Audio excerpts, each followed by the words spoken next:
This is a CBS News special report. Dan Rather reporting for CBS News from New York.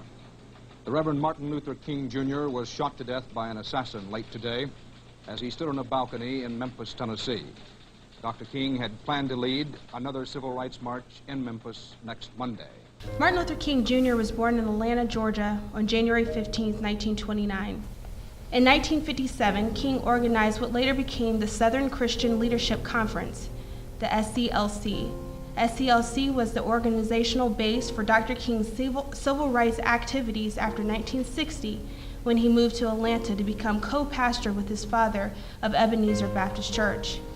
King was the principal leader of the historic March on Washington in 1963. In 1964, he was awarded the Nobel Peace Prize. On behalf of Tuskegee Airmen Incorporated and the Ohio Memorial Chapter, I thank you for inviting me to participate in Dr. Martin Luther King's program that you're having.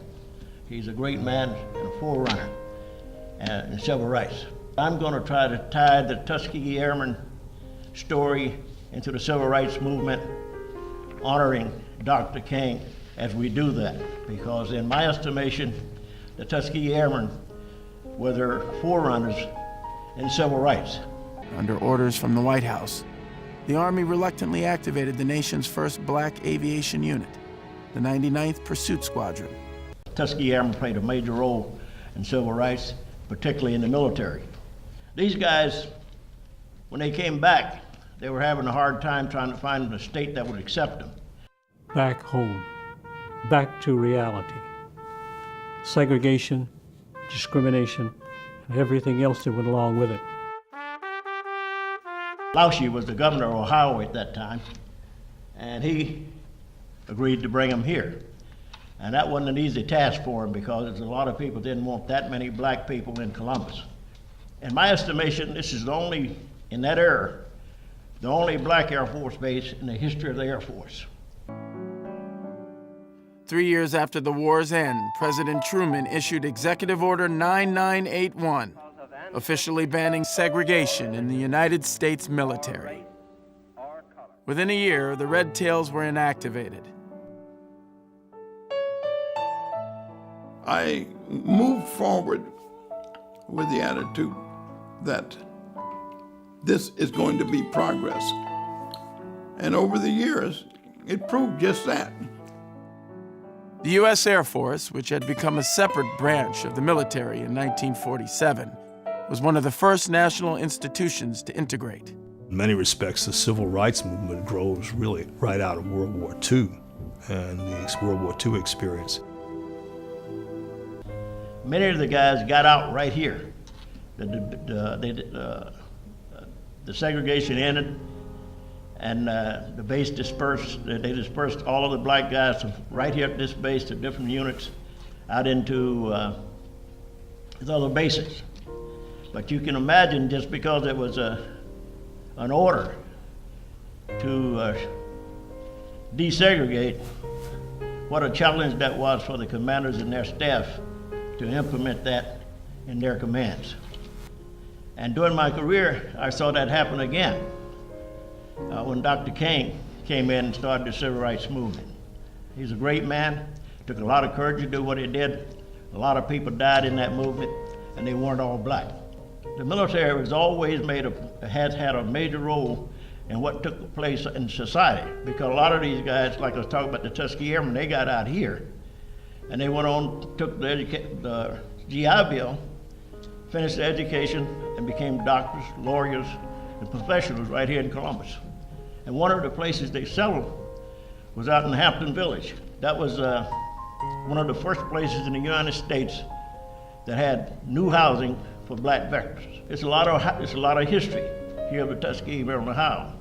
It started in Alabama, but it ended here. And many of you may know that we are trying to raise some money now to build an education center. The education center would be a program that we used to educate all kids. I would like to thank you all for your service and the sacrifices that you and your families make. That's why we are, in my estimation, the greatest country on earth. because we can transition into change. We're willing to make the sacrifices that we need to make things work. And we do that by putting our lives on the line and willingly do it, because we understand what we're fighting for and what our existence means. Now, we got a ways to go on some things, but I'd like to close in saying this. At some point, we're all gonna be able to look each other in the eyes and see our fellow persons as just being an American. That day will come. And I think it will initiate from the branches of the military, because you people are the people that serve side by side, and you know that you can trust the guy beside you and the women. So I want to say thank you again.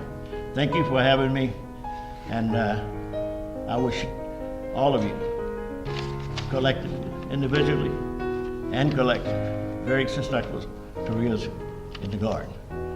May God bless you, and may God bless the United States of America. Thank you very much.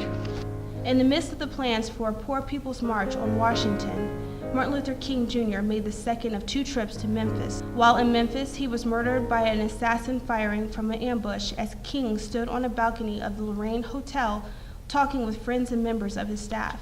It was 4th of April, 1968. It was a time in history that we should be very proud of. It's a time of history where we helped change the world. And I think we set the star very, very high for anybody who's following us. We helped black people raise their heads and say, I can do it. I, Barack Hussein Obama, do solemnly swear. I can go anywhere I want to go. And I remember probably a friend of mine saying, America's not perfect, but I'll hold her hand until she gets well.